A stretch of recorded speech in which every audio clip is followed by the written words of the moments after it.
21-oktyabr kuni uchun dollar kursi pasayishi kutilmoqda.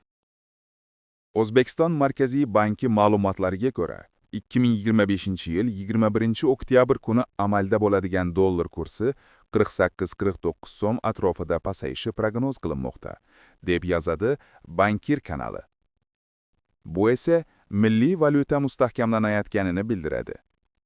Banklar orasida dollarni sotish bo'yicha eng yaxshi kurslar: Poytaxt bank 12.070 so'm, Trust bank 12.060 so'm, Agrobank 12.060 so'm, NBU 12.060 so'm. Dollarni sotib olish bo'yicha eng yaxshi kurslar: Apex bank 12.110 so'm, Hayot bank 12.120 so'm, Xalq banki 12.120 so'm, Aloqa bank 12.120 so'm.